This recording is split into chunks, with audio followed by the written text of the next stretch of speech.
السلام علیکم ورحمۃ اللہ وبرکاتہ۔ وعلیکم السلام ورحمۃ اللہ وبرکاتہ۔ نحمده ونصلي على رسوله الكريم، اما بعد فاعوذ باللہ من الشیطان الرجیم، بسم اللہ الرحمن الرحیم، رب اشرح لي صدری ويسر لي امری واحلل عقدۃ من لسانی یفقهوا قولی۔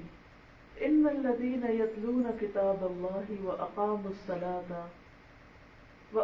الصلاة وانفقوا مما رزقناهم سرا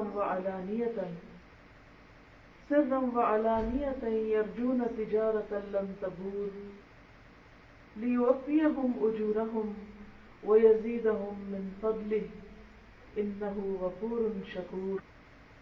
والذي أوحينا إليك من الكتاب هو الحق مصدقا لما بين يديه إن الله بعباده لخبير بصير۔ ثم أورثنا الكتاب الذين اصطفينا من عبادنا فمنهم ظالم لنفسه ومنهم مقتصد ومنهم سابق بالخيرات بإذن الله، ذلك هو الفضل الكبير۔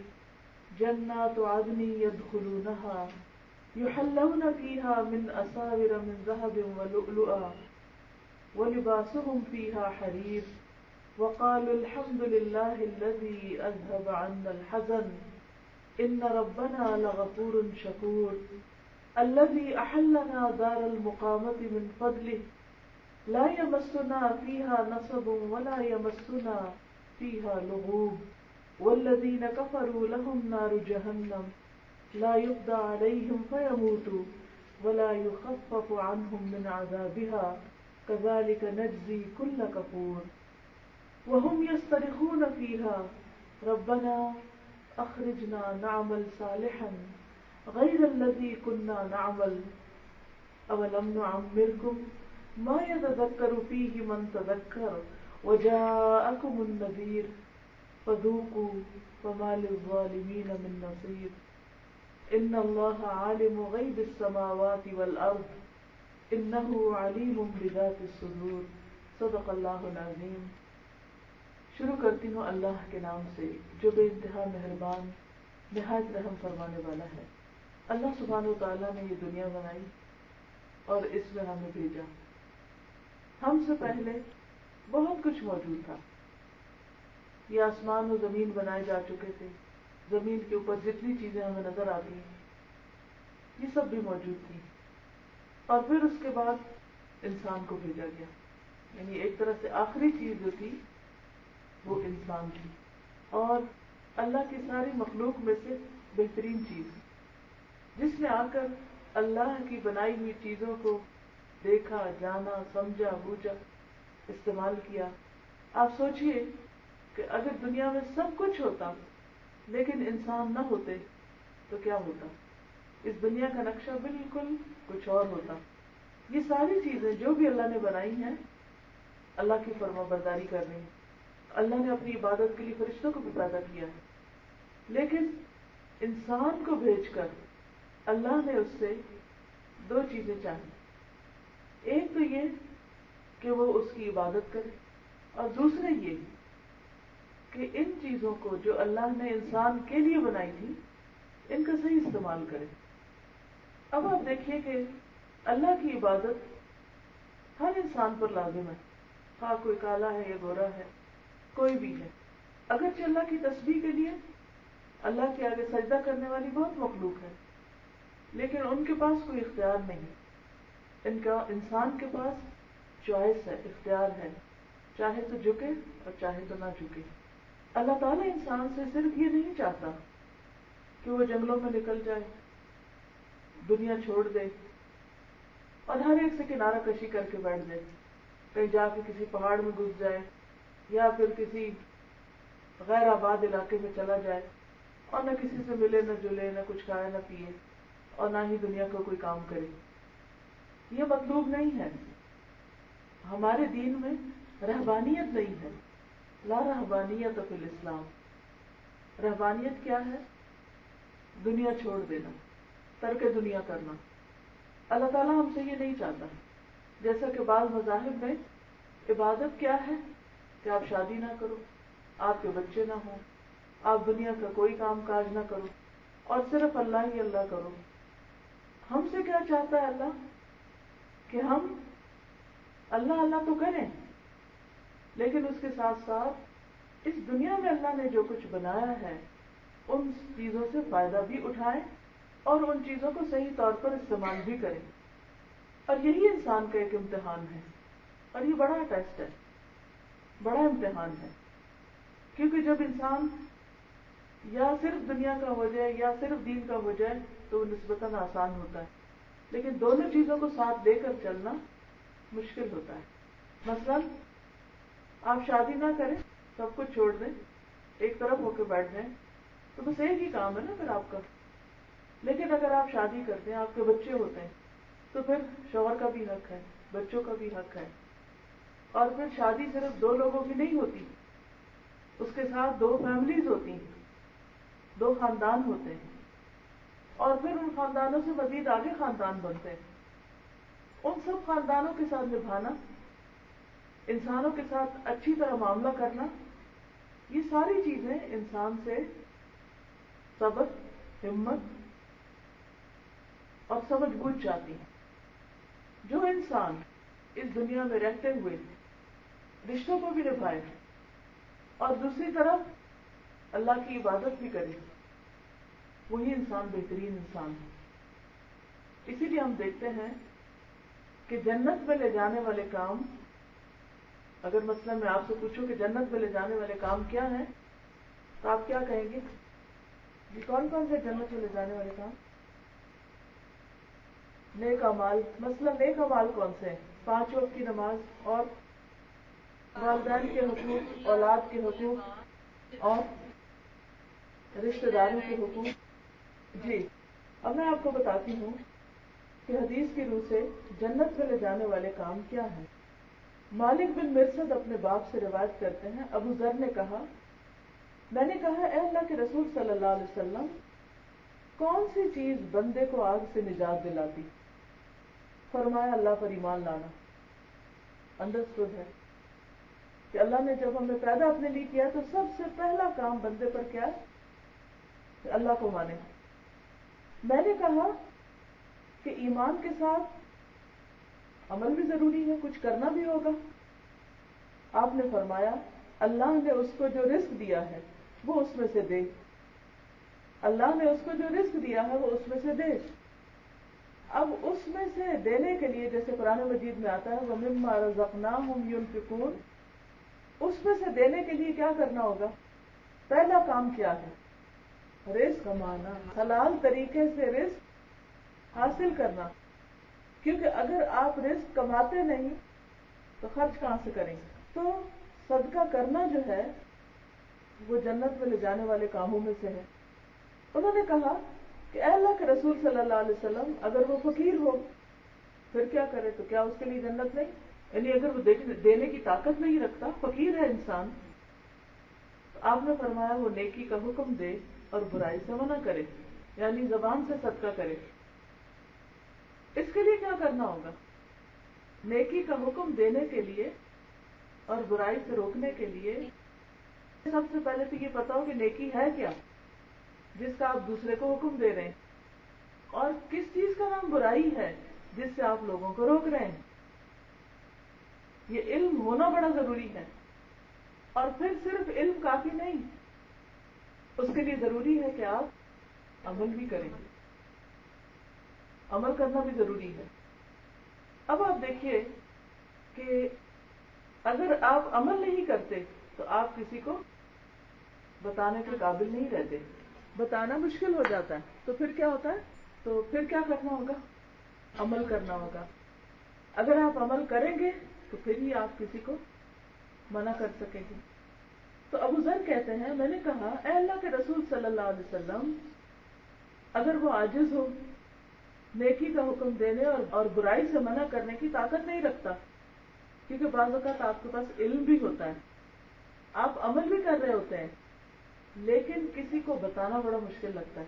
ہوتا ہے آپ کے ساتھ کبھی؟ خاص طور پر یہاں، ٹھیک ہے، ہر جگہ ہی، اپنے ملک میں وہاں بھی ہر جگہ مشکل ہوتا ہے کہ اگر کوئی برائی کر رہا ہو تو اس کو سمجھانا، اس کو بتانا، یہ بھی ایک مشکل کام ہوتا ہے.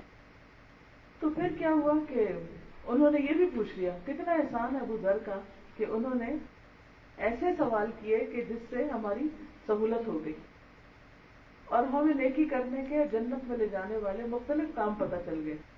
تو آپ صلی اللہ علیہ وسلم نے فرمایا کہ پھر وہ مظلوم کی مدد کرے. یعنی اگر وہ جاہل ہے، اسے خود کچھ پتا نہیں، تو کسی ایسے شخص کی مدد کرے جس پر ظلم ہو رہا ہو. میں نے کہا کہ اگر وہ ضعیف ہو، کمزور ہو، کیونکہ مظلوم کی مدد کرنے کے لیے بڑی ہمت چاہیے ہوتی ہے. کتنے لوگ ایسے ہیں جن کے بارے میں آپ دیکھتے ہیں کہ ان پہ ظلم ہو رہا ہے لیکن آپ کچھ نہیں کر سکتے. مثلا بعض اوقات عورتوں پر گھر میں ظلم ہو رہا ہوتا ہے، شوہر کی طرف سے یا ساس کی طرف سے یا کسی اور کی طرف سے، اور آپ دیکھ رہے ہوتے ہیں لیکن آپ اپنے بھائی کے سامنے، اپنی ماں کے سامنے زبان نہیں کھول سکتے، کیونکہ اگر آپ نے زبان کھولی تو آپ کو بھی چلتا کریں گے. تو اس صورت میں آپ خاموش رہتے ہیں، کمزور ہیں. خصوصاً عورتیں جو ہیں وہ کافی کمزور ہوتی ہیں اس معاملے میں، مظلوم کی مدد کرنے میں. اسی طرح بعض اوقات جسمانی طاقت ہو بھی انسان کے پاس تو دلی طاقت نہیں ہوتی، ہمت نہیں پڑتی، اور انسان دل کی بات دل میں ہی رہ جاتی ہے اس کے. تو انہوں نے کہا کہ اگر کوئی شخص یہ بھی نہ کر سکے تو آپ نے فرمایا تو اپنے بھائی میں کوئی بھلائی نہیں چھوڑنا چاہتا. یعنی تجھے کوئی ایسا ہی شخص ملا جس میں کچھ بھی نہیں وہ نہیں کر سکتا. میں نے کہا اللہ کے رسول صلی اللہ علیہ وسلم، اچھا جب کسی نے ایسا کیا تو وہ جنت میں داخل ہو گیا. آپ نے فرمایا جب کوئی مسلمان ان خوبیوں میں سے کسی ایک خوبی کو اپنائے گا تو وہ اس کو ہاتھ سے پکڑ کر جنت میں لے جائے گی. یعنی یہ ان چیزوں میں سے جب کوئی کام کرے گا تو وہ کام اس کو کھینچے گا کہ آؤ جنت میں، تم یہ کام کرنے والے تھے. تو اس سے کیا پتہ چلتا ہے کہ انسان کے لیے ضروری ہے کہ وہ اپنی ہمت، اپنی استطاعت، اپنی طاقت کے مطابق کچھ نہ کچھ کام ایسے کرے کہ جن سے وہ اللہ کو راضی کرے. اب اس کے لیے کس چیز کی ضرورت ہوتی؟ دو چیزیں چاہیے ہوتی ہیں. ایک ہوتا ہے علم اور ایک ہوتا ہے علم پر عمل کرنے کا جذبہ، موٹیویشن. بہت دفعہ آپ کے پاس علم ہوتا ہے، آپ جانتے ہوتے ہیں، لیکن موٹیویشن نہیں ہوتی کہ آپ اس علم پر عمل کریں یا آپ اس علم کو دوسروں کے سامنے پیش کریں یا ان کی مدد کریں کسی بھی طرح. اس کے لیے آپ کو کوئی ایسا انجیکشن چاہیے ہوتا ہے طاقت کا، یا ایسی چیز چاہیے ہوتی ہے کہ جو آپ کو جسے کہتے ہیں نا کیپ گوئنگ، کہ آپ اس سے چلتے رہیں. اب آپ دیکھیے کہ عموماً ہمیں انکریج کرتی ہے لوگوں کی تعریف اور ڈسکریج کرتی ہے لوگوں کی تنقید. اب اگر کوئی تعریف کر دے تو ہم چل پڑتے ہیں، اور ذرا سی راستے میں کوئی رکاوٹ آئے تو ہم بیٹھ جاتے ہیں، کام نہیں کر سکتے. تو کوئی ایسی چیز چاہیے کہ جس کا احساس اور جس سے ملنے والی طاقت انسان کو چلتا رکھے، اور وہ اللہ کی کتاب ہے. جب کسی کا کنیکشن اس کے ساتھ جڑ جاتا ہے اور مضبوط طریقے پر جڑتا ہے اور صحیح طریقے پر جڑتا ہے، تو آپ سمجھیے کہ جیسے آپ کا کنیکشن کسی پاور ہاؤس کے ساتھ جڑ گیا. یہ لائٹ اس وقت جو جل رہی ہے یہ جل نہیں سکتی تھی اگر اس کا کنیکشن پاور ہاؤس کے ساتھ نہ ہو.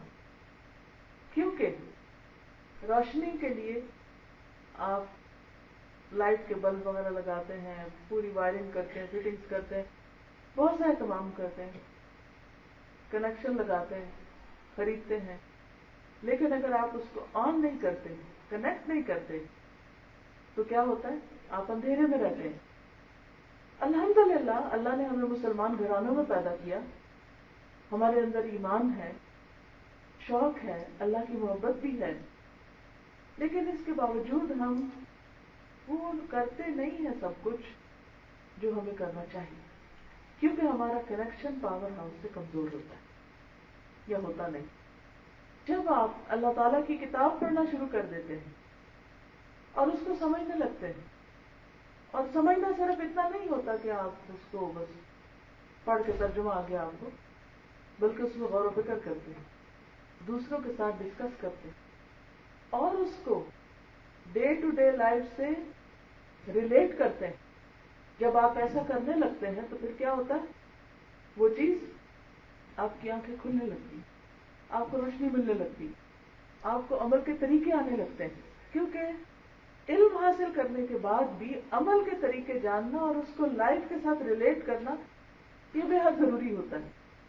اس لیے پہلا کرنے کا کام تو کیا ہے کہ ہم ہر قیمت پر کوئی نہ کوئی طریقہ ایسا اختیار کریں کہ ریگولر بیسس پر قرآن مجید کے ساتھ ہمارا تعلق رہے اور سمجھنے والا تعلق رہے، جس سے ہمارے دلوں کے اندر روشنی آئے اور پھر ہم اس روشنی سے دوسروں کو بھی منور کر سکیں۔ کچھ چراغ ہوتے ہیں، کچھ لائٹ ہوتی ہے، جیسے عام طور پہ کہتے ہیں نا زیرو کا بلب، تو اس میں آپ کیا کر سکتے ہیں، صرف محدود چیزیں دیکھتے ہیں، تھوڑی سی دیکھتے ہیں، لیکن کچھ روشنیاں ایسے ہوتی ہیں کہ جو آپ کو چھوٹے چھوٹے باریک داغ بھی دکھا دیتی ہیں۔ پھر فرق کس چیز کا ہے کہ آپ کے اندر کتنی پاور آ رہی ہے، کتنی روشنی آ رہی ہے، اور جتنی روشنی ہوگی اتنے ہی آپ کو اپنے عیب بھی نظر آئیں گے، اپنی غلطیاں بھی نظر آئیں گی، اپنی کمیاں اور کوتاہیاں بھی نظر آئیں گی، اور اسی درجے پر ماحول کے اندر جو گندگی ہے وہ بھی نظر آئے گی، اور پھر آپ کا ضمیر اگر جاگ گیا تو اس کی صفائی کی بھی ضرورت پیش آئے گی، اور وہ بھی شوق سے کریں گے اور اس میں تھکیں گے نہیں۔ آپ دیکھیں کہ جب ہماری نگاہ کمزور ہوتی، مثلا اگر میں اینک اتار دوں تو مجھے ہر چیز صاف لگتی، مجھے لگتا سب کچھ ٹھیک ہے، لیکن جب میں اینک لگاتی ہوں تو مجھے بہت ساری ایسی چیزیں نظر آتی ہیں کہ جو اس کے بغیر نہیں آتی، ہے نا فرق، واضح فرق ہے نا۔ بالکل اسی طرح جب ہم قرآن مجید پڑھتے ہیں تو ہمارے دل کے اندر روشنی آتی، وہ بصیرت کو تیز کرتی، صرف بصارت نہیں، بصیرت کو تیز کرتی، وہ اس اینک سے زیادہ تیز روشنی آپ کو دکھاتی ہے اور باریک چیزیں دکھاتی، پھر آپ کو وہ چیزیں نظر آنے لگتی ہیں جو اس سے پہلے کبھی نظر نہیں آئی تھی، آپ کو وہ غلطیاں سمجھ آنے لگتی ہیں جو اس سے پہلے کبھی اس طرف توجہ ہی نہیں گئی تھی، اور پھر جب اللہ سے ہم ہدایت مانگتے ہیں اور توفیق مانگتے ہیں تو پھر اللہ تعالیٰ عمل کی بھی توفیق دے دیتا ہے، کیونکہ قرآن پاک ایسی کتاب ہے کہ جو صرف انسان کو یہ نہیں بتاتی کہ صحیح کیا اور غلط کیا ہے، وہ ساتھ وہ جذبہ بھی دیتی، موٹیویشن دیتی، وہ آپ کو چین سے بیٹھنے نہیں دیتی، وہ آپ کو اٹھا دیتی کہ اب کچھ کرو۔ یہ ہے ہی سراسر عمل کی کتاب،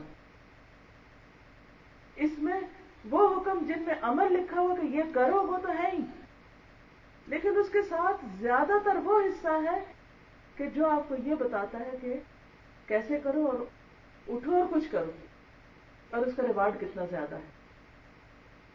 لیکن اگر ہم یہ سمجھتے ہیں کہ پاور ہاؤس سے کنیکٹ ہوئے بغیر ہمارے بلب روشن ہو جائیں گے تو یہ ہم اپنے آپ کو دھوکہ دے رہے ہیں، اور اگر ہم یہ سمجھتے ہیں کہ اینک کے بغیر ہمیں اپنے اور دوسروں کے داغ دھبے نظر آ رہے ہیں تو یہ بھی غلط فہمی ہے، کیونکہ دیکھنے کے لیے دو روشنیاں چاہیے ہوتی ہیں، ایک باہر کی روشنی اور ایک اندر کی روشنی۔ اگر باہر کی روشنی نہ ہو تب بھی بات نہیں بنتی، اور اگر اندر کی روشنی نہ ہو تب بھی بات نہیں بنتی۔ دونوں روشنیوں کے لیے ضروری ہے کہ آپ عمر کے جس بھی حصے میں ہیں، چھوٹے ہیں یا بڑے ہیں، جوان ہیں یا بوڑھے، کوئی بھی ہے، ایک پلان بنائیں، پروگرام بنائیں کہ مجھے قرآن باقاعدہ سیکھنا ہے اور اس پر عمل کرنا ہے، اور جب آپ یہ بنا لیں گے تو انشاءاللہ آپ دیکھیں گے کہ آپ ضرور مزید طاقتور ہو جائیں گے۔ جیسے مختلف ڈائٹنگ پلان ہوتے ہیں نا.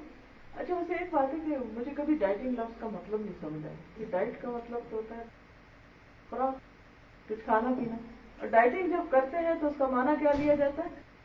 تو نہ کھاؤ یا کم کھاؤ، الٹا لفظ ہے. بہرحال بات یہ ہے کہ جب ہم ڈائٹنگ کرتے ہیں نا تو شروع میں ہمیں ہوتی ہے تکلیف، لیکن آپ میں سے جن لوگوں نے ڈائٹنگ کی ہوگی انہوں نے دیکھا ہوگا کہ جو وزن کم ہوتا ہے انسان کا انرجی لیول بڑھتا ہے. خوراک کی کمی کی وجہ سے شروع میں کمزوری محسوس ہوتی ہے، لیکن اس کے ساتھ ساتھ آپ کو ایک طاقت بھی ملتی ہے.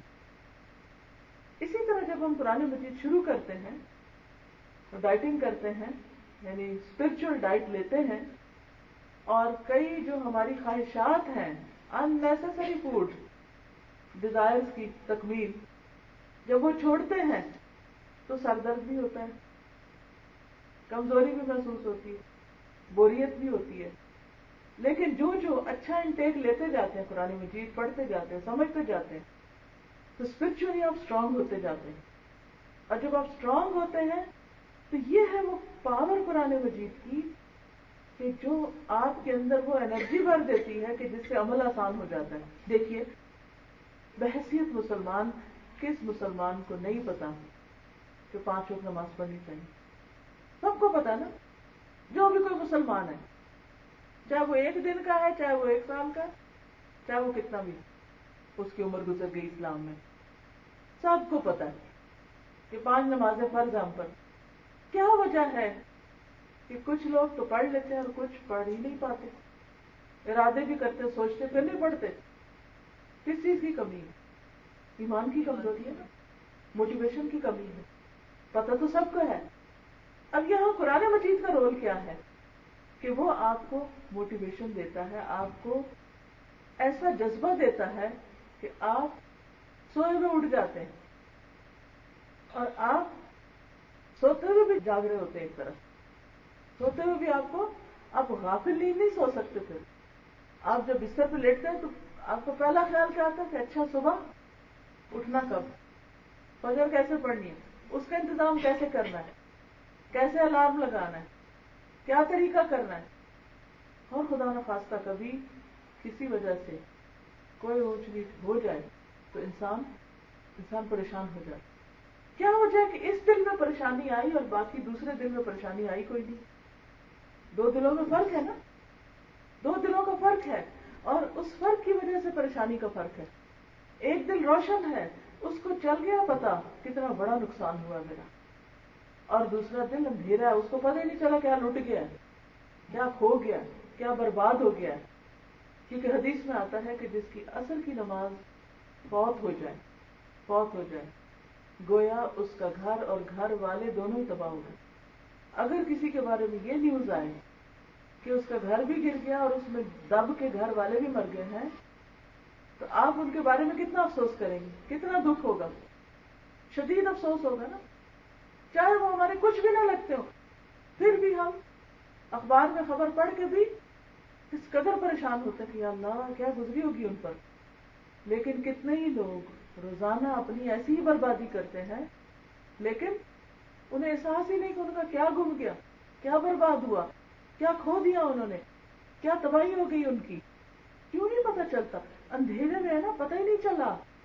جیسے آپ اگر اندھیرے میں ہوں تو آپ رستے میں جا رہے ہیں، آپ کو پتہ نہیں چلے گا آپ نے کدھر کو جانا ہے. تھوڑی دیر کے بھی آنکھیں بند کر کے دیکھیں، آپ تجربہ کر لیں، اپنے گھر میں تجربہ کر لیں کہ آپ اپنے گھر میں کچن میں کام کر رہے ہیں اور آپ آنکھیں بند کر رہے ہیں. یہ ذرا آپ کسی وقت پریکٹیکل کریں.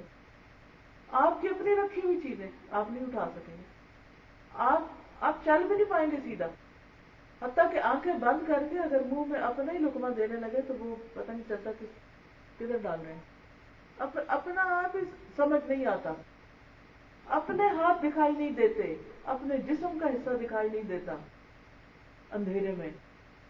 بالکل اسی طرح جب قرآن کی روشنی نہیں ہوتی تو کیا ہوتا ہے؟ اپنا آپ دکھائی نہیں دیتا، اپنی پہچان نہیں ہوتی، اپنی غلطیاں نہیں سمجھ آتی، اور پھر اس کے بعد عمل کی راہ تو دور ہے. تو یہ جو ہم ہر روز دن میں 17 بار سورۃ فاتحہ پڑھتے ہیں نمازوں میں، اور اس میں ہم 17 بار کہتے ہیں اہدنا الصراط المستقیم کہ یا اللہ تو ہمیں سیدھا رستہ دکھا دے، ہمیں ہدایت دے دے. اور ایک بار نہیں، بار بار ایک ہی بات مانگتے، ایک ہی چیز مانگتے ہیں، کیونکہ جس نماز میں سورۃ فاتحہ نہیں وہ نماز تو ہوئی نہیں، اور ایک ہی چیز مانگے جا رہے ہیں. آپ دیکھیں کبھی سوچا آپ نے کہ کیوں مانگتے ہیں ایک ہی چیز بار بار؟ اس کی 2 وجوہات ہیں. ایک وجہ تو یہ ہے کہ ہمیں زندگی کے ہر معاملے میں اللہ کی رہنمائی چاہیے، ہر معاملے میں، چھوٹا ہو بڑا ہو. کیونکہ جب ہمیں صحیح گائیڈنس نہیں ملتی نا تو بعض اوقات ہم غلط فیصلے کر بیٹھتے ہیں. اور آپ نے دیکھا ہوگا کہ زندگی میں ایک غلط کیا ہوا فیصلہ بعض اوقات بڑا ہی نقصان دہ ہوتا ہے. مثلاً آپ کو نہیں پتا تھا کہ کوئی لڑکا کیسے ہے اور آپ نے اپنی بیٹی اس کو دے دی، ساری زندگی نہیں پچھتا کہ ہم، اور کتنا رنج اور غم اور افسوس اور دکھ کرتے ہیں ماں باپ کہ ہمارے ساتھ دھوکا ہو گیا، ہمیں تو پتہ ہی نہیں چلا، ہمیں تو حقیقت ہی نہیں پتا تھی، دوسرے شخص نے اپنا آپ چھپا لیا اور اب ہمارے سامنے تو کھلا ہے معاملہ. کس قدر افسوس ہوتا ہے، کتنا دکھ ہوتا ہے. آپ نے ایسے لوگ زندگی میں دیکھے ہوں گے کہ جنہوں نے اس قسم کے دھوکے کھائے ہیں. دھوکہ انسان جب کھاتا ہے جب اس کو حقیقت نہ پتا ہو، تبھی کھاتا ہے. اگر کسی بھی چیز کی حقیقت پتا ہو تو دھوکہ نہیں کھاتا. تو ہمیں ہر معاملے میں صحیح ڈیسیژن کی ضرورت ہوتی. بعض اوقات صرف ایک غلط ٹرننگ انسان کو کہیں سے کہیں میلوں دور لے جاتی، مقصد سے دور کر دیتی. انسان تھکتا الگ ہے اور جہاں اس نے پہنچنا ہے وہاں بھی نہیں پہنچ پاتا. بالکل اسی طرح اگر ہمیں پتہ ہی نہیں کہ ہم نے کرنا کیا ہے اور کیا کرنا چاہیے، صحیح کیا اور غلط کیا ہے. مثلاً اذان کی آواز آتی ہے آپ کو اور آپ کو احساس ہی نہیں کہ کیا آواز آئی ہے، کیا کہا گیا ہے، حی علی الصلاۃ، حی علی الفلاح، آؤ نماز کی طرف، آؤ کامیابی کی طرف. آپ کو پتہ ہی نہیں کیا بلا رہا ہے اور آپ نماز چھوڑ کے نکل جاتے ہیں گروسری کرنے، اور جب تک واپس آتے ہیں مغرب ہو چکی ہوتی. کئی دفعہ لوگ کرتے ہیں ایسے، نماز کا وقت ہوتا ہے نماز نہیں پڑھتے، نکل جاتے کسی اور کام، اور نکلنا کیا گھر میں کوئی ایسا کام شروع کر دیتے ہیں کہ جو بعد میں بھی ہو سکتا. اب انہوں نے کتنا بڑا نقصان کیا، انہیں سمجھ ہی نہیں آئی کہ انہوں نے غلط ڈیسیژن لیا تھا. ان کا اس وقت فیصلہ کیا ہونا چاہیے تھا؟ پہلے نماز، پھر گروسری، پھر بات. ان کی ساری پلاننگ نمازوں کے ارد گرد ہوتی ہے.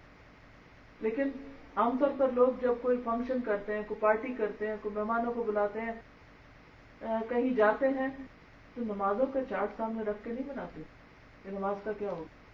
بس وہ کیا سوچتے ہیں، بس ٹھیک ہے کس کو کیا وقت سوٹ کرتا ہے، کون کس دن آ سکتا ہے. انسانوں کی سہولت دیکھتے ہیں، اپنی کنوینئنس دیکھتے ہیں، کہ اللہ کا حق بھول جاتے ہیں. اور اس میں کتنا بڑا نقصان کرتے ہیں یہ ہم جانتے بھی نہیں ہوتے کہ کیا کچھ ہو چکے. تو اس لیے ہم مثلاً فجر کے وقت دعا مانگ کے نکلتے ہیں اپنے کاموں کو، اہدنا الصراط المستقیم، یا اللہ سیدھے رستے پہ چلائے رکھنا، جو کریں ٹھیک ہی کریں، تیری پسند کا کریں. اتنے میں جو بھی آپ نے کام کاج کیا دن بھر، اس میں پھر کوئی ایسی چیز پیش آ گئی، کوئی ایسا مرحلہ پیش آ گیا، مثلا کسی سے کانفلکٹ ہو گیا، اب آپ کو سمجھ نہیں آ رہی کہ آپ کو کیا کرنا چاہیے. پھر آپ ظہر پڑھتے ہیں، پھر آپ کہتے ہیں اہدنا الصراط المستقیم، اللہ مجھے سیدھا رستہ دکھا. کس چیز میں؟ یہ جو میرا فلاں کے ساتھ کانفلکٹ ہو گیا نا، اب مجھے اس میں کیا طرز عمل اختیار کرنا چاہیے، اب مجھے آپ بتا. پھر آپ نکلتے ہیں کہیں شاپنگ کو، کوئی آپ نے کچھ خرید و فروخت کرنی، اب کوئی آپ کو کوئی مشورہ دے رہا ہے، کوئی آپ کو کوئی مشورہ دے رہا ہے، اب آپ ڈیسیژن ہی نہیں لے پا رہے، کنفیوز ہیں، پریشان. نماز کا وقت آتا ہے، آپ کہتے ہیں اہدنا الصراط المستقیم، یا اللہ مجھے سیدھا رستہ دے. یہ سیدھا رستہ کیا ہے کہ ہم جو بھی کام کریں، چاہے انسانوں سے معاملہ ہو، چاہے بزنس ہو، چاہے خرید و فروخت ہو، کچھ بھی ہو، اس میں ہم وہ کریں جو اللہ کو پسند ہے، جو ہماری دنیا اور آخرت کے فائدے کا ہے. ہم ایسے قدم نہ اٹھائیں، ہم بھول نہ جائیں، ہم بھٹک نہ جائیں کہ جن کاموں کو کر کے ہم نقصان اٹھائیں. دوسرا فائدہ اس دعا کے مانگنے کا کہ ہدایت 2 طرح کی ہوتی ہے، ایک ہوتی ہے ہدایت ارشاد اور ایک ہوتی ہے ہدایت توفیق. ہدایت ارشاد ہوتی ہے ہدایت علم، کہ علم مل جائے انسان کو، علم کی روشنی، کہ پتہ چل جائے ٹھیک کیا اور غلط کیا.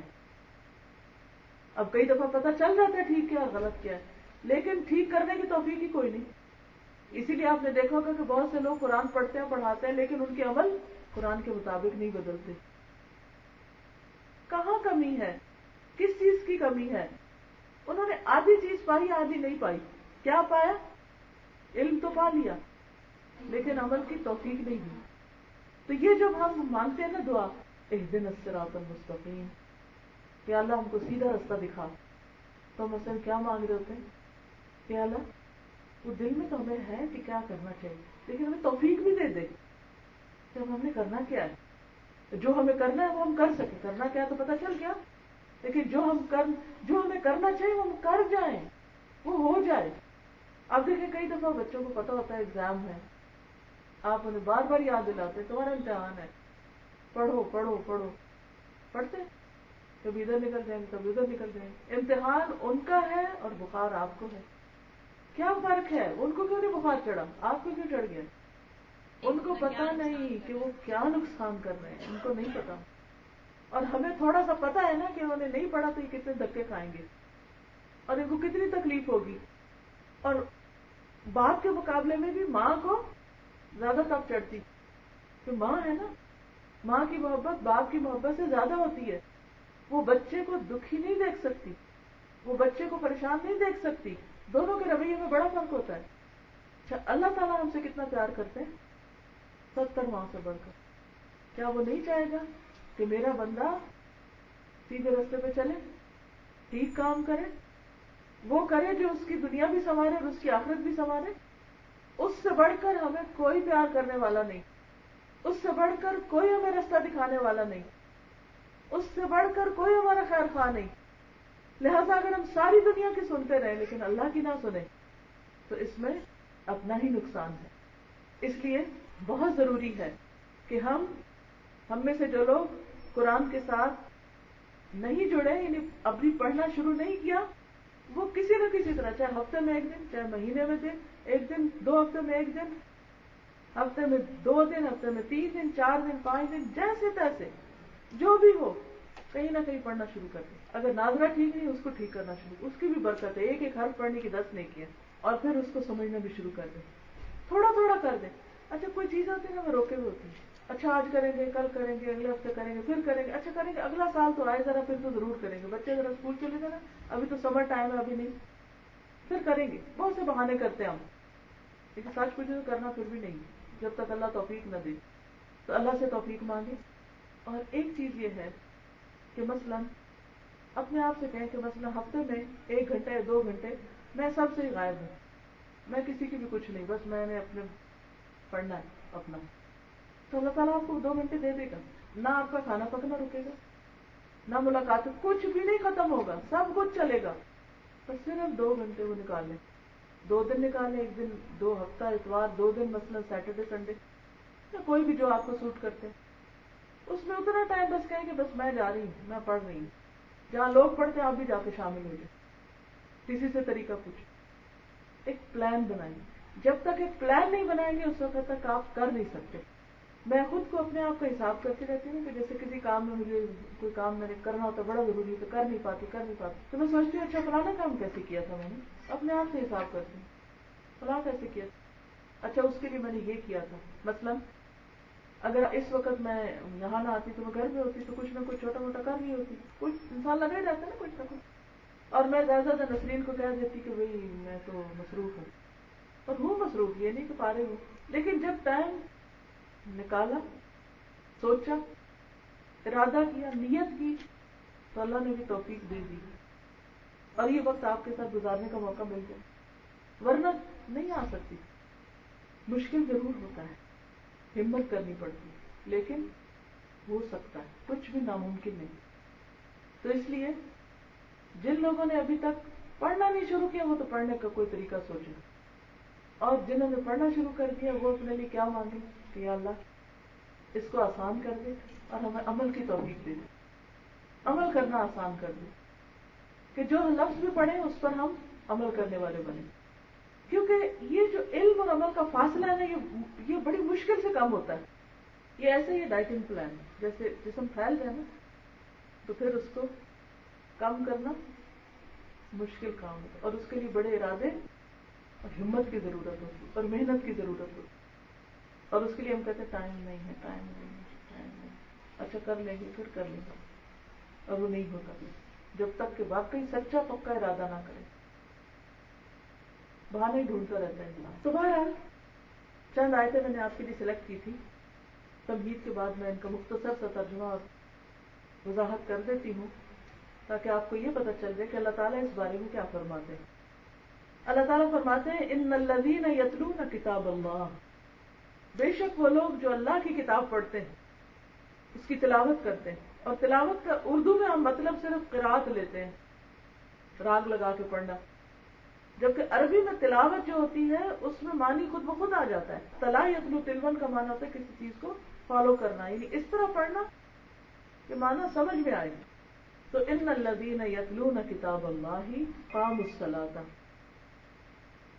وہ لوگ جو اللہ کی کتاب پڑھتے ہیں اور نماز قائم کرتے ہیں، یعنی پہلا کام پڑھنے کے بعد وَأَنفَقُوا مِمَّا رَزَقْنَاهُمْ، اور جو ہم نے ان کو رزق دیا اس میں سے خرچ کرتے ہیں، اپنی ذات پہ بھی، بیوی بچوں پہ بھی، رشتہ داروں پہ بھی، غریبوں پہ، مسکینوں پہ، سرًا وعلانیةً، چھپا کے بھی اور دکھا کے بھی، چھپ چھپ کے بھی، ایک ہاتھ دے اور دوسرے کو پتہ نہ چلے۔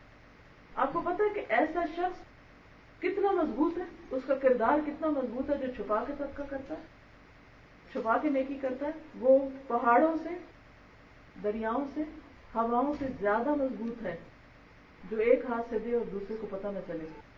اور جو پوچھا گیا تھا نا اللہ تعالیٰ کی مخلوق میں سب سے زیادہ مضبوط چیز کیا ہے، تو شاید کہا گیا کہ پہاڑ، اور پھر پہاڑوں کو توڑنے والی چیز کیا تھی؟ لوہا، اور لوہے کو پگھلانے والی آگ، اور آگ کو بجھانے والا پانی۔ تو اس کا مطلب یہ کہ اس پانی میں باقی چیزوں سے زیادہ طاقت ہے۔ اور اس مثال سے سمجھائی گئی کیا بات کہ وہ شخص جو ایک ہاتھ سے صدقہ کرتا ہے اور دوسرے کو پتہ نہیں چلتا، وہ اس پانی سے بھی زیادہ مضبوط ہے، اس سے بھی زیادہ زبردست انسان ہے، اس کا درجہ اس سے بھی بڑا ہے۔ لیکن ہم میں سے کتنے لوگ ہیں جو کر کے مینشن نہ کریں، اندر رکتی نہیں، کوئی بات کہیں نہ کہیں ضرور ذکر کریں گے کہ ہم نے فلاں کو یہ دیا، ہم نے اس جگہ یہ خرچ کیا، اس جگہ وہ خرچ کیا، وہ اپنے خرچ کرنے کے جو چرچے ہیں۔ تو یہ کمزوری کی علامت ہوتی کہ انسان کرنے کے بعد جتائے۔ تو اس سے اپنے کردار کی مضبوطی کا ہم اندازہ لگا سکتے ہیں۔ تو سر و علانیہ، جو چھپا کے کسی کو خبر نہ ہو، پتہ ہی نہ چلے کہ کس نے کس کے ساتھ کیا کیا، اور وہ وہی کر سکتا ہے جو صرف اللہ کے لیے کرے۔ اور دوسرا کون سا شخص جو علانیہ کون سے کرنے چاہیے؟ جیسے جو فرض درجے کے ہیں، تاکہ آپ دوسرے گواہ ہو کہ آپ نے اپنا فرض ادا کر۔ مثلا وراثت تقسیم کرنی ہے، اب وہ تقسیم ہو رہی ہے، دیا جا رہا ہے مال، تو سب کے سامنے دیا جائے گا نا کہ اس کو یہ حصہ مل گیا، اس کو یہ مل گیا۔ اسی طرح زکوٰۃ ہے تو اس کا ادا کرنا، یا حج کے لیے پیسے جمع کرا رہے ہیں یا کسی کو افطار کر رہے ہیں، تو کچھ چیزیں ایسی ہیں جو دکھائے بغیر ہو نہیں سکتی۔ اس میں دکھاوا کرنا مقصود نہیں ہوتا، لیکن وہ کہیں نہ کہیں دکھ جاتی ہیں۔ تو دونوں طریقے فرمایا یرجون تجارتا لن تبور، یہ ایسی تجارت کی امید رکھتے ہیں جس میں گھاٹا ہے ہی نہیں، اس بزنس میں کوئی نقصان نہیں، یہ وہ کام کر رہے ہیں جس میں کوئی نقصان ہے ہی کوئی نہیں، 100% پروفٹ، کوئی لاس نہیں۔ یہ تجارت کبھی ختم ہو ہی نہیں سکتی۔ ہوتا نا آپ ایک بزنس شروع کرتے ہیں، بہت اونچا جاتا ہے پھر ختم ہو جاتا ہے، اس لیے نہیں ختم ہونا ہے۔ لیوفیہم اجورہم، تاکہ اللہ ان کو ان کے اجر پورے پورے دے دے۔ اجر کہتے ہیں مزدوری کو، ان کی مزدوریاں پوری دے دے۔ وَيَزِيدَهُم مِّن فَضْلِهِ، اور اپنے فضل سے اور بھی زیادہ دے، صرف مزدوری نہیں، صرف اجر نہیں، صرف اجرت نہیں۔ إِنَّهُ غَفُورٌ شَكُورٌ، بے شک وہ بخشنے والا قدردان ہے۔ وَالَّذِي أَوْحَيْنَا إِلَيْكَ مِنَ الْكِتَابِ هُوَ الْحَقُّ مُصَدِّقًا لِمَا بَيْنَ يَدَيْهِ، اور وہ جو ہم نے آپ کی طرف کتاب میں سے اتارا وہ حق ہے، سچ ہے، یعنی جو کچھ اس کتاب میں وہ کیا ہے؟ لا ریب فیہ، اس میں کوئی شک نہیں، پیور ٹروتھ۔ اب دیکھیں کہ آج کے دور میں سچائی کتنی کم ہو گئی، کوئی بھی بات کرے تو مطلب پتہ نہیں صحیح بھی کہا یا نہیں، کس کی مانے کس کی نہ مانے، یہ کہتا ہے یہ کر لو، وہ کہتا ہے وہ کر لو۔ لیکن اللہ سبحانہ وتعالیٰ جو کچھ بتاتے ہیں وہ بالکل سچ ہے. اگر آپ کریں مثلا یہی بات جو کہی کہ جو اللہ کی کتاب پڑھتے ہیں، نماز قائم کرتے ہیں، رزق میں سے خرچ کرتے ہیں، ان کو یقین رکھنا چاہیے کہ یہ ایسے کام میں لگے ہوئے جس میں کوئی گھاٹا نہیں. یہ بالکل سچ بات ہے. مصدقا لما بین یدیہ، اپنے سے پہلی کتابوں کی بھی تصدیق کرتی ہے. یعنی یہ باتیں صرف اس قرآن میں نہیں، پہلی کتابوں میں بھی لکھی ہوئی تھی. مثلا سورۃ الاعلیٰ میں آپ پڑھتے ہیں نا، جس میں تزکیہ کی بات آتی ہے نا، پہلے میں آیتیں پڑھ دیں تاکہ آپ کو پتہ چل جائے. قد افلح من تزکا وذکر اسم ربہ فصلی. قد افلح من تزکا، یقیناً کامیاب ہو گیا جس نے تزکیہ کیا، جس نے اپنے آپ کو پاک کیا بری عادتوں سے، غلط خیالات سے، برے اخلاق سے. اور کیا کیا؟ وذکر اسم ربہ، اور اپنے رب کا نام لیا، اپنے رب کا نام ذکر کیا. فصلی، پھر نماز پڑھی. یہ 3 کام کیے. بل تؤثرون الحیات الدنیا، لیکن تم تو دنیا کی زندگی کو ترجیح دیتے ہو، دنیا کے پیچھے لگے رہتے ہو اور بھول جاتے ہو یہ کام کرنا. والآخرۃ خیر وابقی، حالانکہ آخرت بہتر ہے اور زیادہ باقی رہنے والی ہے. ان ھذا لفی الصحف الاولی، یہ باتیں پچھلے صحیفوں میں بھی لکھی ہوئی ہیں. صحف ابراہیم و موسیٰ، ابراہیم اور موسیٰ علیہ السلام کی کتابوں میں یہ باتیں لکھی ہوئی ہیں. کون سی؟ کہ کامیاب کون ہوگا؟ جو تزکیہ کرے گا، رب کا نام لے گا، رب کا ذکر کرے گا اور نماز پڑھے گا.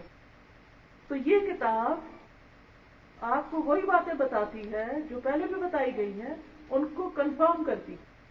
هو الحق مصدقا لما بین یدیہ ان اللہ بعبادہ لخبیر بصیر.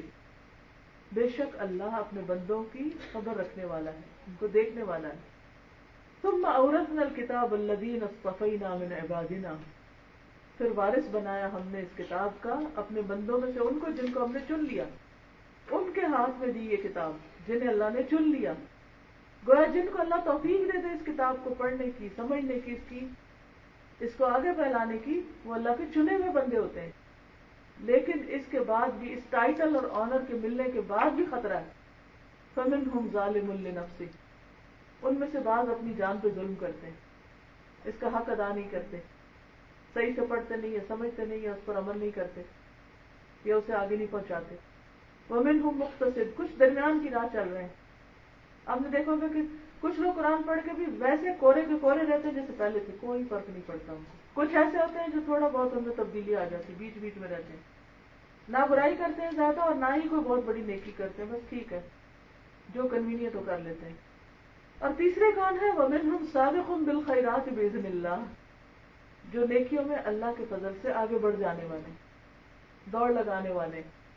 انہیں ادھر سے کام پتہ نہیں چلا، ادھر سے دوڑ پڑے، بس وہ انتظار میں رہتے ہیں کوئی حکم ملے ہمیں. اچھا اللہ تعالیٰ اور کیا چاہتے ہیں، اور کیسے راضی کرے اللہ کو، اور کیسے خوش کرے.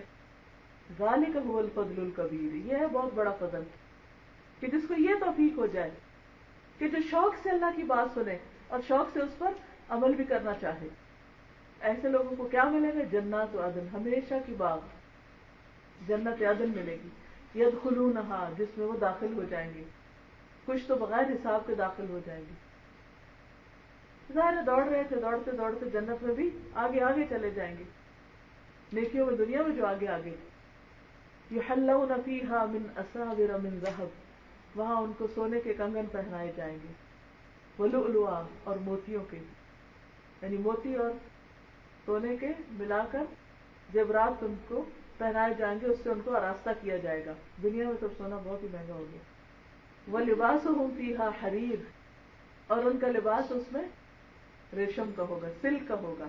دنیا میں سلک اور گولڈ اور پرلز جو ہیں یہ کس کی علامت ہے؟ شان و شوکت کی، خوبصورتی کی، آنر کی، بہت ساری چیزیں اس میں آتی ہیں.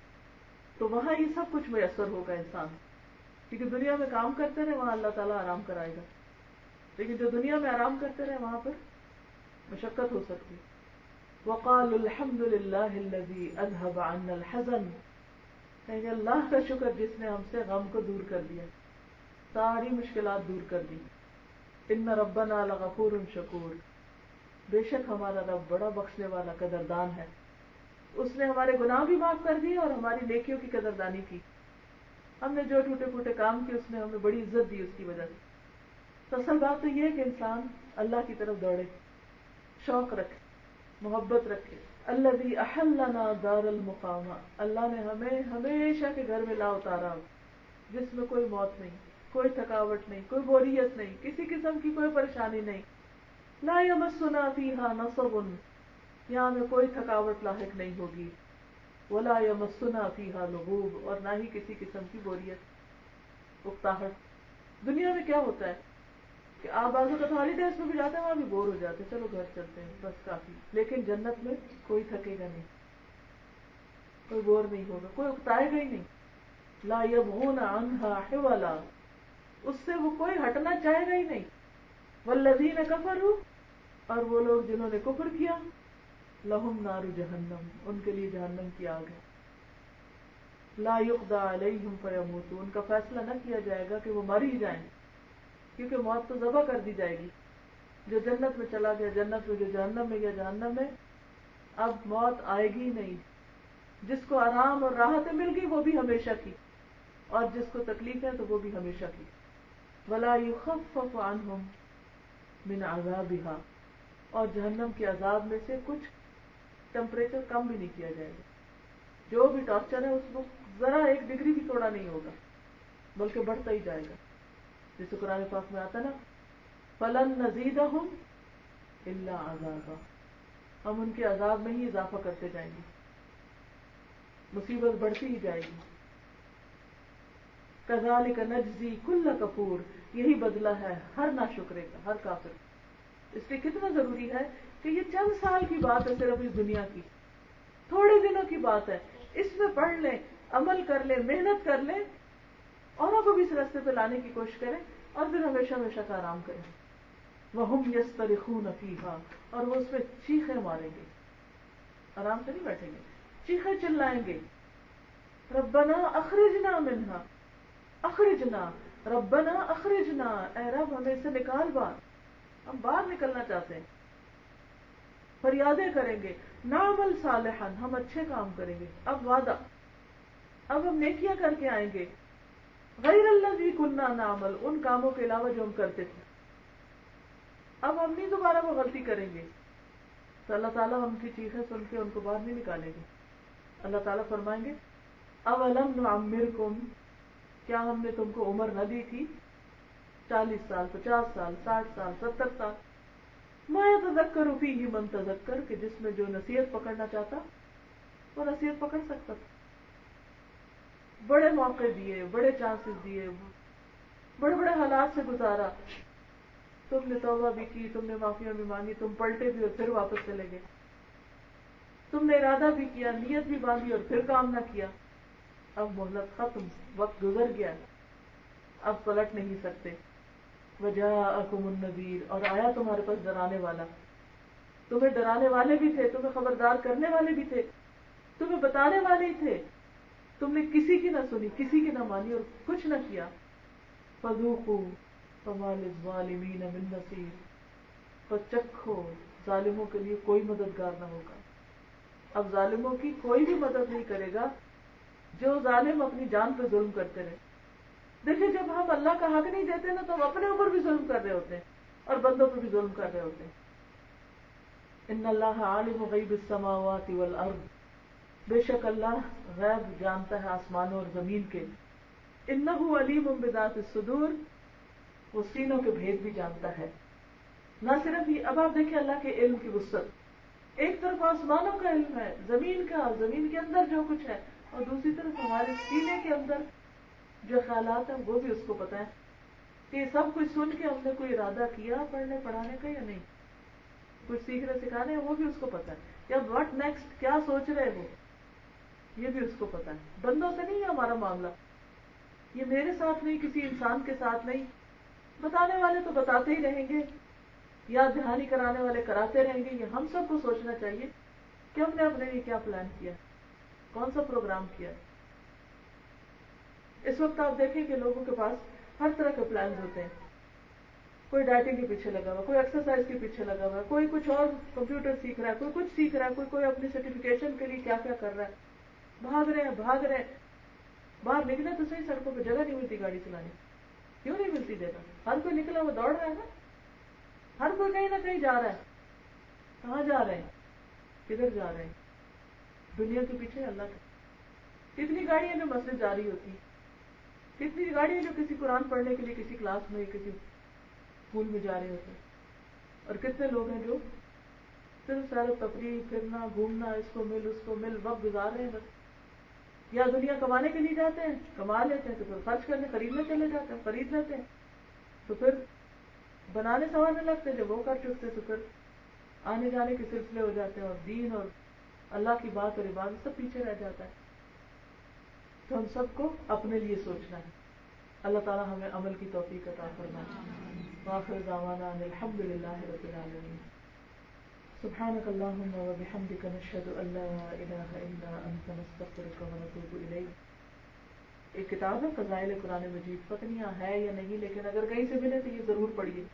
اس میں سے میں ایک چیز آپ کو پڑھ کے سنانا چاہ رہی تھی کہ صحابہ کرام کے اندر کیسا کیسا شوق تھا قرآن پڑھنے کا. حضرت عبداللہ بن مسعود جو تھے، ایمان لانے کے بعد سفر میں، حضر میں سائے کی طرح حضور صلی اللہ علیہ وسلم کے ساتھ لگے رہتے. جیسے سایہ ہوتا نا، پیچھا نہیں چھوڑ. کبھی آپ نے بچپن میں کھیل کھیلا جب ہم کہتے ہیں کہ ہم بھاگ جائیں اپنے سائے سے، اور لیکن وہ پیچھے ہی آتا ہے.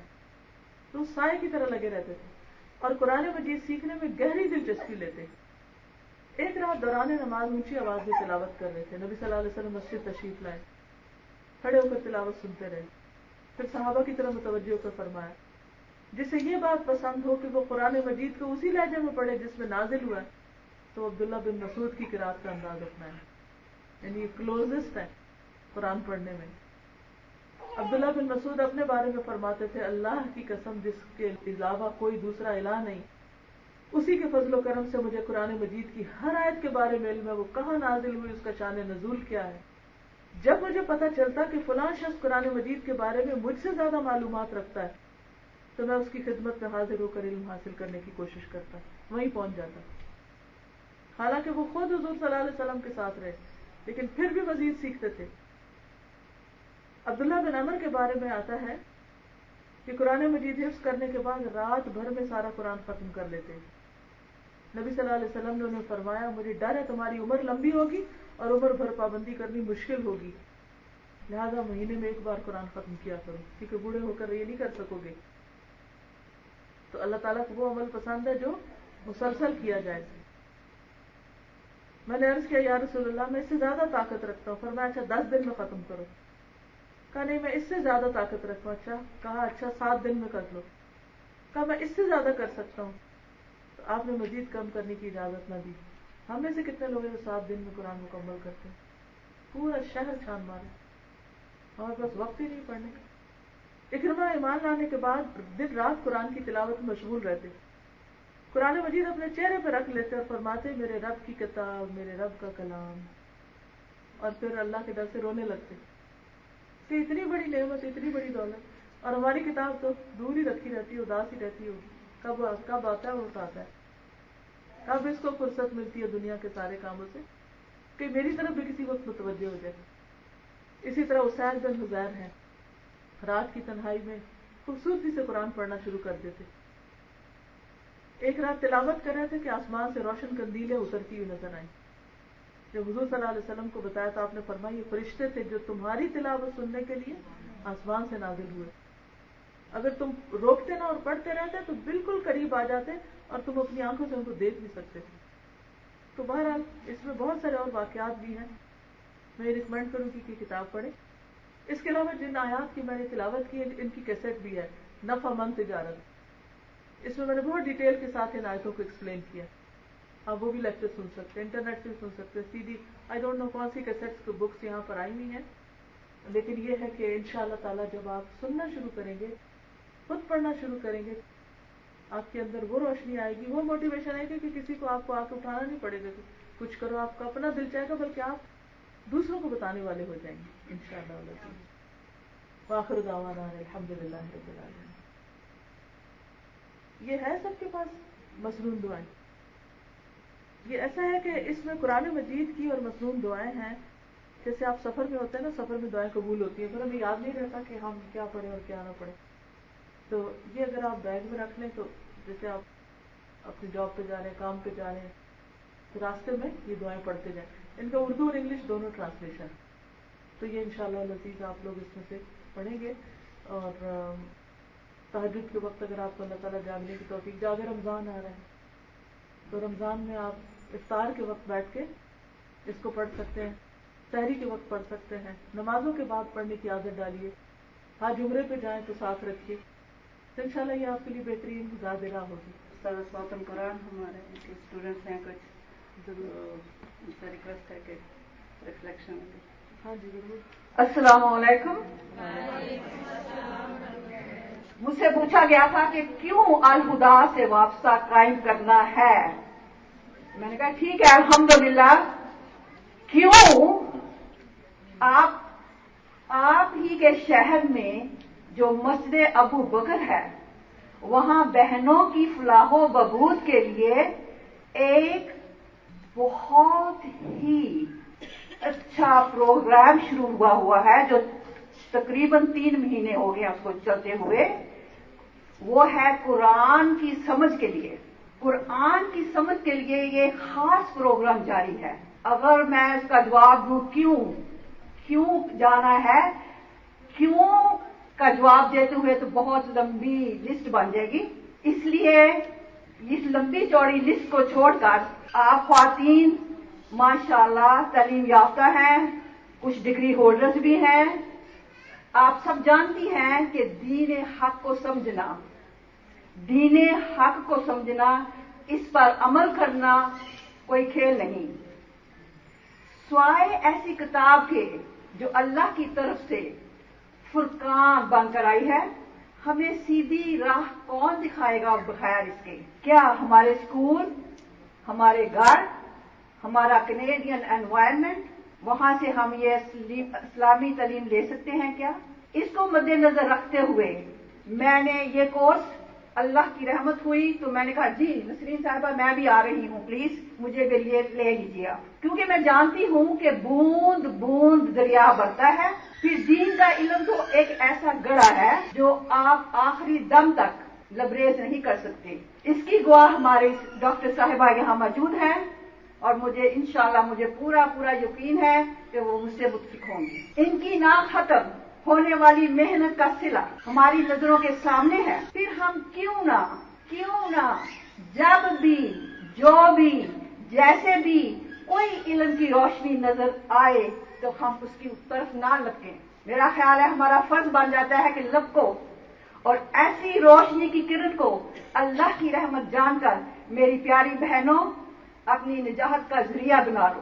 یہی ایک روشنی ہے جو تمہیں انشاءاللہ جنت میں پہنچائے گی. اور ویسے بھی تو دین کا علم حاصل کرنا ہمارا فرض ہے. ماشاءاللہ یہاں تمہارے گھر میں الہدا کا دروازہ کھلا ہے، تو کیوں نہ آپ بہنیں اس دروازے سے داخل ہوں.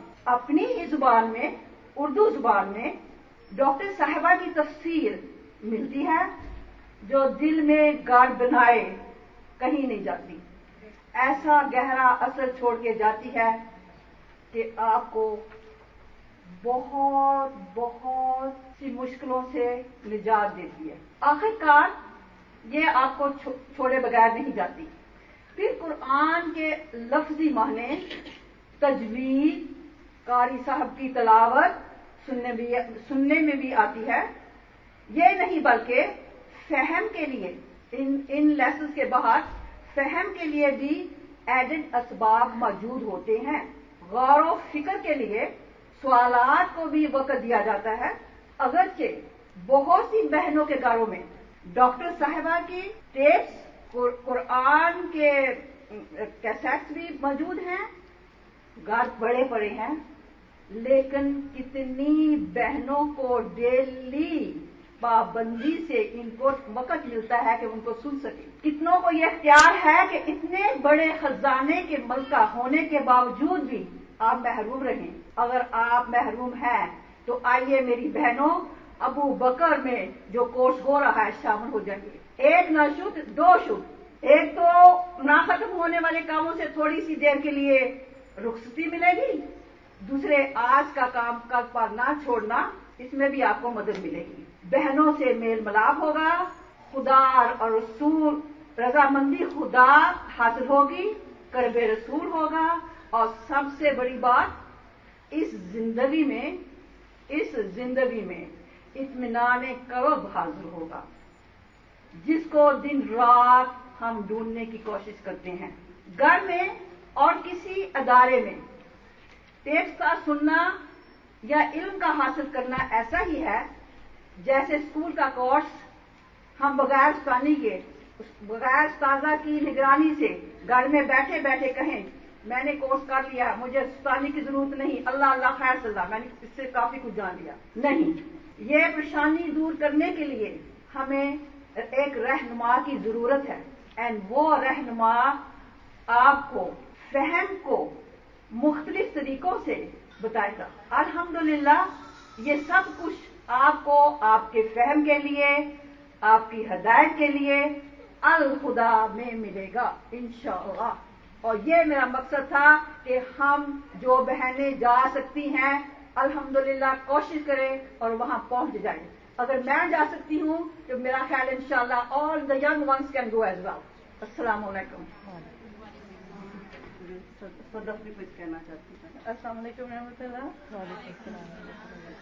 الحمدللہ مجھے بہت خوشی ہے کہ میں نے کورس جوائن کیا۔ آپ یقین کریں آپ لوگ بھی انشاءاللہ اللہ توفیق دے آپ لوگوں کو آئیں گے، اتنا مزہ آتا ہے، آیتوں کی تفسیر جب سنتے ہیں دل میں اتنا سکون ملتا ہے۔ اور سب سے بڑی خوشی کی بات میں جب ایک حدیث سنی اس کا مفہوم میں آپ کو بتاؤں گی، ایکزیکٹ ورڈ میں نہیں بتا سکوں گی، کہ اس میں کہ اللہ تعالیٰ کے ہم چنے ہوئے لوگ ہیں، تو اس سے اچھی کیا بات ہے کہ اللہ تعالیٰ نے ہمیں چن لیا۔ اتنی بڑی بات کہ اللہ ہمیں خود چنے، ہمیں توفیق دے کہ ہم آیتوں کو سمجھ سکیں، اس کی تفسیر سمجھ سکیں اور صحیح طریقے سے قرآن پڑھ سکیں۔ اور اتنی مجھے حیرت ہوتی ہے کہ ہم لوگ گھروں میں ہر ایک کے الگ الگ مسئلے ہوتے ہیں، لیکن ہم جاتے ہیں اور ہم لوگ آپس میں بھی ڈسکس کرتے ہیں کہ ہمیں انہی آیتوں میں سے ہمارے مسئلوں کا حل مل جاتا ہے، اور اتنی خوشی ہوتی ہے اور رونا آتا ہے کہ اللہ تعالیٰ نے ہمیں کیسے ایک ایک چیز کھول کے بتا دی ہے، اور ہمیں ڈائریکٹ لگتا ہے ہم سے بتا رہے ہیں کہ تمہارے مسئلے کا یہ حل ہے، یہ لو، اور تمہارا جو بھی پرابلم تھا وہ سالو ہو گیا، اور بہت اطمینان اور سکون ملتا ہے۔ اور جیسے اللہ تعالیٰ کو 70 ماؤں سے زیادہ اللہ تعالیٰ کا پیار ہے اپنے بندوں سے، تو بالکل یہی ہے کہ آیتوں میں ایک جگہ جہاں اللہ تعالیٰ سختی سے ڈانٹ کے کچھ بتا رہے ہیں اور دوزخ کا بتا رہے ہیں، فوراً اس کے بعد جو ہے جنت کا بتاتے ہیں، اور اتنا دل چاہتا ہے کہ واقعی جہاں پہ ہم تھوڑی سی مشکلیں دنیا میں ہم نے کرنی ہیں اس کو عبور کرنے کے لیے ہم جو ہے جہاں جنت کے باغ ملیں گے اور جو چیزیں ہیں بہت دل میں سکون ملتا ہے اور بہت اچھا لگتا ہے کہ ہم اس راہ پہ چل پڑے ہیں۔ اللہ تعالیٰ ہمیں صحیح اس پہ عمل کرنے کی توفیق دے اور انشاءاللہ تعالیٰ ہم سب کو توفیق۔ آپ کے بچے کتنے کیا عمر ہے؟ 11 ہے، 9 ہے۔ آپ ان کو کچھ بتاتے ہیں جو پڑھتے ہیں؟ جی ہاں، جی اسکول میں بھی آتے ہیں اور میں بھی بتاتی ہوں ان کو، جو ہم لوگ جیسے اس میں ہے کہ صدقہ دینے کی بات ہے کہ ایک ہاتھ سے دو، دوسرے کو پتہ نہ چلے، اس طرح کی جو بھی ہم اصل پڑھ رہے ہیں وہ میں ان کو ضرور بتاتی ہوں اور سنتے ہیں ماشاء اللہ۔ جزاک اللہ۔ Last, we have Sister Warka. She is our Tajweed teacher. She cannot speak Urdu, but she will tell how is going on her class. Welcome to Stada. Sister Warka. Assalamu alaikum wa rahmatullah. I'm Arabic woman and I studied the rules of Tajweed and Tilawa, Quran Kareem in Egypt, and I'm very very happy to help any people here. السلام علیکم سب بہنوں کو۔ اب کیونکہ آپ دور ہیں ذرا مسیساگا سے، تو بتا دیں کہ تعلیم القرآن انگلش 3 شروع ہو چکا ہے، یعنی تیسرا کورس ہے، یہ فل ٹائم کورس ہے۔ بہت سی بچیاں باہر سے آئی ہیں، تو آپ بھی جو بچیاں آنا چاہیں دے ویلکم۔ ریزیڈنس، بورڈنگ، ہر چیز کا بندوبست ہے، اور کیونکہ ابھی کورس شروع ہے تو جو بھی آنا چاہیں ضرور آئیں۔ اگر آ نہیں سکتے تو آن لائن بھی رجسٹریشن ہے اس کورس کی، تو آپ سب ضرور اپنی بچیوں کو کہیے کہ وہ آن لائن شامل ہو جائیں اور سنیں، اور ضروری نہیں کہ ٹیسٹ لکھیں، پہلے سنیں تاکہ ان کو شوق ہو جائے، جب شوق ہو جائے گا تو ٹیسٹ بھی لکھنا شروع کر دیں گے۔ اور اسی طرح ہمارا ایک اسپانسرشپ پروگرام ہے، اگر آپ نہیں آ سکتے اور خواہش رکھتے ہیں کہ کسی اسٹوڈنٹ کو اسپانسر کر دیں تو وہ بھی بہت آسانی ہے، اور فیس بہت منیمل ہے، مہینے کی $100 پر اسٹوڈنٹ فیس ہے، اور اس میں 4 بندے مل کے بھی کر سکتے ہیں، جیسے بھی سہولت ہو۔ تو میں نے سوچا کہ بتا دوں، کئی دفعہ ہمیں پتہ نہیں ہوتا کہ کیسے اسپانسر کریں یا کس طرح ہو سکتا ہے۔ اللہ تعالیٰ آپ سب کو بہت بہت اجر دے اور آسانی کرے آپ کے پڑھنے میں، اور ہم سب کے لیے بھی بہت دعا کیا کریں کہ ہمیں بھی آسانی ہو، کہ ہم ہمیشہ آئیں آپ کے پاس اور خوشی سے آئیں۔ اوکے، اجازت چاہتی ہوں۔ سبحانک اللہم و بحمدک، نشہد ان لا الہ الا انت، نستغفرک و نتوب الیک۔ اللہ تعالیٰ آپ سب سے راضی ہو اور بہت جزا دے، اور جو کچھ آپ کر رہے ہیں اللہ تعالیٰ اس میں آپ کو اور ترقی دے اور قبول فرمائے۔ السلام علیکم و رحمۃ اللہ وبرکاتہ۔